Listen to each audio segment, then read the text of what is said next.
Welcome to this explainer covering Module 10 of Cleaning Validation. Today, we're zooming in entirely on documentation and validation protocols. So let's just jump right into it. We're going to explore exactly why your documentation isn't just some extra paperwork you tack on to the end of a long shift, but the actual legal and operational lifeblood of your entire cleaning validation process. Here's our roadmap for the explainer. We'll start with the core of validation, then hit the Alcoa Plus principles, look at strategic hierarchy, protocols and matrices, SOPs and logbooks, and wrap up with life cycle control. All right, Section 1, the core of cleaning validation, and why your documentation truly matters. As you can see from that quote, without defensible records, your conclusions simply cannot be defended. There is a really common misconception out there that scrubbing the equipment is the actual work, and writing it down is just an administrative chore. But think about it for a second. If it isn't documented, did it even happen in the eyes of a regulator? Absolutely not. Sloppy records signal sloppy operations. In the highly regulated world we work in, documentation literally is the work. It preserves validation knowledge beyond individual memory, it ensures continuity when personnel change, and it acts as the undisputed legal evidence of your activities. Moving on to Section 2. The Alcoa Plus Data Integrity Principles. Let's break down the Alcoa Plus framework. This is the gold standard for every single GMP record. Every entry has got to be attributable, meaning tied to a specific, identifiable person. It must be legible, and it has to be contemporaneous, which means recorded in real time right when the activity happens. Imagine you're in the middle of a crazy shift. Equipment needs a rapid turnaround, and you think, hey, I'll just jot this down at the end of the day. We've all been there, right? Well, that temptation to rely on your memory hours later completely breaks the contemporaneous requirement and invalidates the record. It also has to be original and accurate. And that plus at the end, that just ensures the data is complete, consistent, enduring, and available throughout its entire life cycle. Applying Alcoa Plus daily is what gives your records their armor. Next up, Section 3, Strategic Plans and Document Hierarchy. Think of your documentation like a giant pyramid. It all cascades downward. The overarching strategy originates in Step 1 with the master plan. That high-level strategy passes down to project-specific validation plans in Step 2, which then inform the execution evidence in your protocols and reports for Step 3. And finally, it hits the ground floor in Step 4 with your daily SOPs and records. Every single level inherits its requirements from the level directly above it. There are no orphaned documents here. This intentional cascading ensures total organizational alignment. Sitting right at the very top of that pyramid is the Cleaning Validation Master Plan. This is a strategic, cross-functional document that defines your entire organizational approach. It covers the scope, methodology, and responsibilities perfectly aligned with the broader pharmaceutical quality system. But here's the catch, it is not a document you write once and forget about. We've all seen a master plan sitting on a digital shelf, gathering dust since 2018. That is a massive red flag for any auditor. It must actively demonstrate your current organizational commitment, updated annually with cross-functional input to reflect new changes. All right, Section 4, Protocols, Reports, and Matrices, the actual execution phase. The validation protocol is incredibly dense with operational details. This is really where the rubber meets the road. It rigorously defines everything from the equipment's surface area to exactly how sampling will occur. Are we doing swabs or rinses? And where the specific locations are. It also requires a worst-case product challenge, complete with the scientific rationale behind that choice.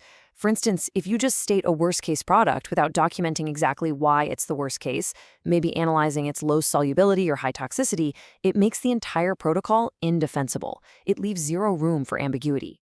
Right alongside the protocol is the equipment cleaning matrix. Think of this as the systematic mapping of all your product to equipment combinations, including dedicated and shared equipment. It maps out the validation status and cleaning approach for every single combination. And remember, this is a living document. If your facility introduces a brand new product tomorrow, this matrix is the very first thing that should trigger a gap analysis. It's the absolute foundation for your program planning. Once the protocol execution is done, all that hard evidence flows into the validation summary report. This document consolidates every qualification run, supporting study, and any deviations you had to resolve. So, the big takeaway here? Validation isn't actually complete until the summary report gets formally approved by cross-functional teams like QA, manufacturing, and QC. It's the final, formal release decision.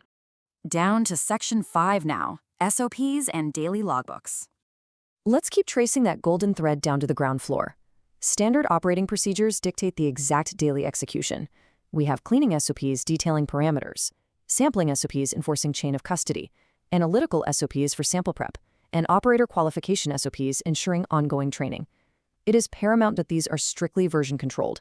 Finding an outdated, coffee-stained paper SOP taped to a workstation wall is a massive compliance failure. Disciplined SOP control ensures true operational consistency. When we compare common documentation mistakes to best practices, a really clear pattern emerges. Generic language like cleaning performed per SOP or just defaulting to NA without explaining why simply hides the facts. Ambiguity destroys evidence. On the flip side, recording specific facts, parameters, and defining exactly what NA means right at the source ensures unquestionable integrity. You always want to support independent interpretation. Now let's talk about realistic operational pressure. Mistakes happen. If an entry is missed, what do? The only correct path is to document it honestly with a timestamp, showing the actual entry time, alongside a clear explanation. The pressure to complete an entire shift's records from memory at the end of the day can be really high, but never give in to that pressure. Silent backfilling is straight-up fabrication. It destroys data integrity entirely. And finally, Section 6, Life Cycle and Change Control. Cleaning validation isn't a one-and-done event. It is a continuous life cycle. Stage 1 is the design phase, capturing soil characterization and cleanability. Stage 2 is qualification, where your validation protocols and execution runs live. But the longest phase by far is Stage 3, continued verification. This is where you will live for years. This is where your routine analytical records and trend analyses exist. Managing documentation across this flowing timeline requires systemic discipline. So how do mature organizations handle this? They invest heavily in electronic document management systems, or EDMS. These systems utilize standardized templates and enforce strict workflows for contemporaneous capture. Crucially, they include routine audit trail reviews. And honestly, audit trail reviews shouldn't be some frantic scramble the week before an inspection. They need to be routine practice. When senior leadership actively engages with documentation health metrics, it builds a culture where maturity compounds over time.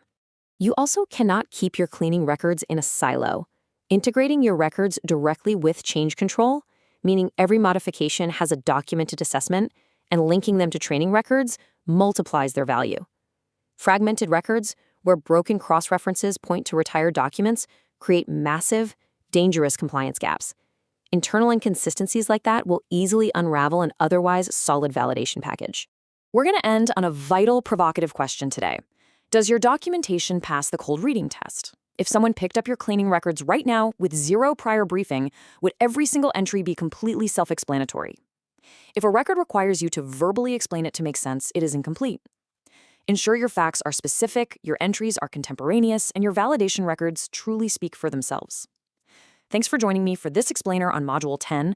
Keep refining in those records and keep learning.